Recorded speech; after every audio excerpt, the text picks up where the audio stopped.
चलो स्टूडेंट, आनंद online classes में आपका वेलकम करते हैं। आज आप लोगों को दिल्ली सल्तनत का मेरा पूरा 5 वीडियो आप लोग देखे होंगे। 5 वीडियो अपलोड कर चुका हूं, जिसमें आपका गुलाम वंश, खिलजी वंश, तुगलक वंश, सैयद वंश और लोदी वंश, जो दिल्ली सल्तनत की शुरुआत हुई वो आपका सबसे पहले कुतुबुद्दीन ऐबक के द्वारा गुलाम वंश की स्थापना से शुरू हुई थी।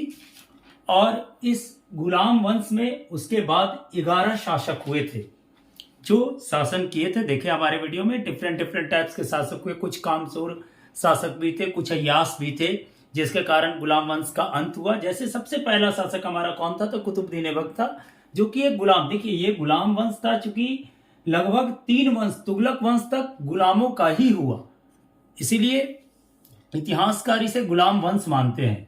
और ऐसे देखा जाएगा तो ये इब्राहिम लोदी तक भी एक तरह से सिर्फ ये एक बदल के अफगान का जो हो गया था, लेकिन ये भी लगभग किसी के गुलाम के अंतर्गत ही काम करने वाले ही थे, बहलोल लोदी। इसलिए ये पूरे को गुलाम वंश कहा जाता है। यहाँ पे सबसे पहले बात कर रहे हैं हम गुलाम वंश के बारे में, जिसके संस्थापक कौन थे, कुतुबुद्दीन ऐबक थे। वो 1206 से 1210 तक हुए। उसके बाद उनका आराम शाह हुआ 1210 को। उसके बाद आराम शाह से शासन गद्दी नहीं चला, यानी एक तरह से कह दें तो एक सिर्फ ये बैठाया गया था एक मुखड़ा के तौर पे ही, लेकिन अस्थायी रूप से 1210 को फिर इल्तुतमिश गद्दी पे 1210 से 1236 ईस्वी तक बैठा। उसके बाद रुकुद्दीन फिरोज 1236 तक लगभग कुछ दिनों के लिए 20-22 दिन तक ये रहे थे। उसके बाद आपको रजिया सुल्तान गद्दी पे बैठी थी 1236 से 1239 ईस्वी में। और उसके बाद मुइजुद्दीन आराम शाह 1240 से 1242 तक, 1242 से 1240 तक। अलाउद्दीन मसूद शाह, उसके बाद नसरुद्दीन महमूद 1240 से 1265 और गयासुद्दीन बलबन 1265 से 1287, कैकुबाद 1287 से 1290 और क्यूमर्स, जो आपका गुलाम वंश का सबसे अंतिम शासक कह सकते हैं क्यूमर्स को, 1290 ईस्वी को। और इसी के बाद खिलजी वंश की उत्पत्ति भी हुई थी। या कह दें कि खिलजी वंश का उत्पत्ति तो लगभग बलबन के काल में ही हो गया था, लेकिन ये सब छोटे छोटे राज्य में राज्य कर रहे थे, इनका पूरी तरह से अंत नहीं हुआ था। ठीक है, इसमें कह सकते हैं कि सबसे जो गुलाम वंश में सबसे अच्छा शासक था, तो वो आपको एक उदाहरण में कह सकते हैं, इल्तुतमिश को भी एक जगह दे सकते हैं। बाकी के शासक सब इधर उधर के हुए थे, कोई खास काम नहीं, सब अपने में लड़ते मरते रहे, कोई इसमें नहीं। यहाँ के बाद तो जैसे रुकुद्दीन फिरोज को देखे होंगे कि रजिया सुल्तान गद्दी पे बैठी। रजिया सुल्तान फिर अपना वैवाहिक संबंध भी स्थापित की, लेकिन वहां के द्वारा जो वहां के जितने भी निवासी थे वो लोग ठीक उसके नजरिए से नहीं देख रहे थे रजिया सुल्तान को, जिसके कारण क्या हुआ कि रजिया सुल्तान भी पूर्णतः फिर से गद्दी पे नहीं बैठी थी। और उसके बाद फिर से छोटे छोटे शासक आए, कुछ 2 वर्ष 4 वर्ष रहे, लेकिन उनका लास्ट होता चला गया। उसके बाद नसरुद्दीन महमूद जो था वो 1246 से 1265 ईस्वी तक रहा था। जब क्यूमर्स यानी 1290 ईस्वी के बाद खिलजी वंश का उत्पत्ति होता है दिल्ली सल्तनत में, जिसका स्थापना जलालुद्दीन फिरोज खिलजी किए थे 1290 ईस्वी को। लेकिन वो भी ज्यादा दिन नहीं रह पाए, 1290 से 96 तक ही रहे। उसके बाद आपके अलाउद्दीन खिलजी आए, जिनका आप देखे होंगे कि कार्यकाल बहुत अच्छा था, एक तरह से कह सकते हैं तो नीतिगत शासन किए थे इन्होंने।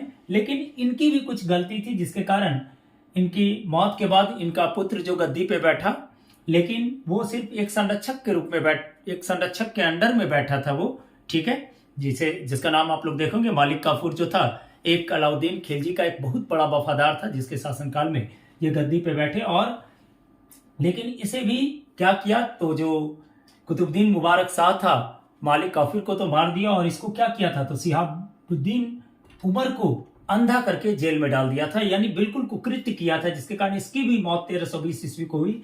और फिर नसरुद्दीन खुसरो खां बैठा गद्दी पे, और 1320 ईस्वी में आपका खिलजी वंश का अंत हो जाता है अयोग्य शासकों के कारण। उसके बाद तुगलक वंश का स्थापना हुआ, जिसमें कुल 9 शासक आए आपको तुगलक वंश में। एक बात याद रखिएगा, मेरा पूरे वीडियो को आप देखिएगा, ये हम आपको शॉर्टेज फिगर दे रहे हैं। ठीक है, कि अब आप जब पूरे वीडियो को देख लेंगे और इसको एक नजर से घुमा लेंगे तो आपको टोटल टॉपिक्स बिल्कुल याद हो जाएगा। इसलिए स्टूडेंट, आपको मैं काइंडली कहता हूं कि हमारे प्रॉपर सभी वीडियो को ध्यान से देखें।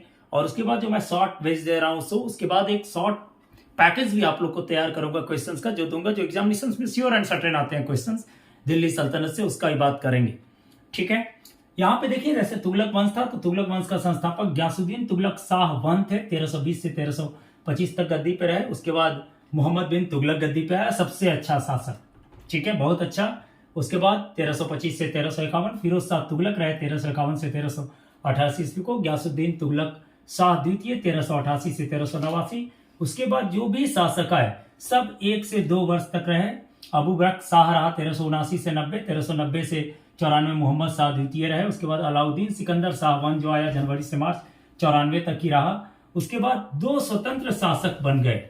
एक शासक जो किए, क्योंकि धीरे धीरे जब भी किसी साम्राज्य का अंत होता है तो छोटे छोटे पैकेजों में वो बढ़ जाते हैं, छोटे छोटे साम्राज्यों में धीरे धीरे बढ़ते बढ़ते वो अंत होता है। तो यहाँ पे सबसे पहले 2 स्वतंत्र शासक हुए, नसरुद्दीन मोहम्मद शाह और नुसरत शाह। जो नसरुद्दीन मोहम्मद शाह दिल्ली में शासन किया और फिरोजाबाद में नुसरत शाह शासन किया था। ठीक है, लेकिन लगभग समझा जाए तो आपका मोहम्मद शाह के समय में ही लगभग इसकी अंत हो गई थी। और सैयद वंश का जो खिज्र खां था उसने सैयद वंश का स्थापना किया था। यह भी एक तरह का गुलाम ही था 1414 से 1421 ईस्वी तक। उसके बाद मुबारक शाह बैठे गद्दी पे 1421 से 1434, मोहम्मद शाह 1494 से 1495 तक। और उसके बाद थोड़ा सा 1334 से 1345 तक, और उसके बाद 1445 तक। उसके बाद 1445 से 1451 तक अलाउद्दीन आलम शाह गद्दी पे बैठा, जो कि अपनी पुत्री का विवाह करके बहलोल लोदी से शादी किया और अपने साम्राज्य को बहलोल लोदी को देकर के मुल्तान चला गया था। और फिर लोदी वंश की उत्पत्ति होती है 1451 ईस्वी को, और 1451 से 89 तक आपका बहलोल लोदी दिल्ली सल्तनत में सबसे ज्यादा रहने वाले शासक हुए ये बहलोल लोदी। और उसके बाद सिकंदर लोदी और इब्राहिम लोदी के बाद दिल्ली सल्तनत का अंत होकर के मुगल वंश की स्थापना हो जाता है। बाबर ने मुगल वंश का स्थापना कर दिया। और ये पूछा भी जाता है, जनरली क्वेश्चन आता है कि मुगल वंश की स्थापना कब हुई, तो पानीपत के प्रथम युद्ध के बाद जो बाबर और इब्राहिम लोदी के बीच हुआ था, लोदी वंश का अंत हो गया और उसके बाद ही मुगल वंश की स्थापना हुई। अब आप लोग एक बात ध्यान दीजिएगा कि इसको देख लेंगे, इसको स्क्रीनशॉट ले लीजिएगा, किसी कॉपी में नोट कर लीजिएगा इसको, और जो मेरा पूरा वीडियो को अपडेट देखिएगा उसके बाद इसको एक नजर से देख लीजिएगा। आपका दिल्ली सल्तनत का पूरा फिगर ये आ जाएगा। यानी आज हम आपको 1206 ईस्वी से लेकर 1526 ईस्वी तक क्लियर कर दिए हैं। इसके बाद अब हम लोग चलेंगे मुगल काल में, जो लगभग 500 वर्षों तक शासन किया था। कह सकते हैं लगभग, हमने बोला 100% नहीं बोला, 400 वर्षों तक तो लगभग शासन। बहादुर शाह जफर द्वितीय तक का शासनकाल, उसके बाद भी कई छोटे छोटे शासन आए थे, वो मुगल वंश में बात करेंगे। आशा करेंगे कि आपको हमारा दिल्ली सल्तनत का जितनी भी वीडियो आप लोग देखेंगे हमारे चैनल पे वो आपको समझ में आया होगा। नहीं तो आज से ही शुरू कर दें आप हमारे वीडियो को देखना। आपका एक हिस्ट्री सेक्शन लेके चल रहा हूं, पहले ही कर दिए, पहले ही वीडियो में बता दिए थे कि यदि हिस्ट्री सेक्शंस को आप हमारे चैनल को सब्सक्राइब करते हैं और बराबर रेगुलर हमारे वीडियो को देखते हैं, जो अपलोड की हुई है, जो आपकी जरूरत की चीज है उसको देख रहे हैं, क्योंकि हमारा जो क्लासेस है, ऑनलाइन क्लासेस जो है वो आपको 6 से लेकर के 12 तक का, और उसके अलावे आपको सभी तरह का जो भी कॉम्पिटिशन्स के मामले में है पार्टिकुलर, वो एसएससी बीएसएससी सबके लेवल को लेकर के चल रहा है और हर लेवल का नॉलेज आपको दे रहा है। चलिए, थैंक यू।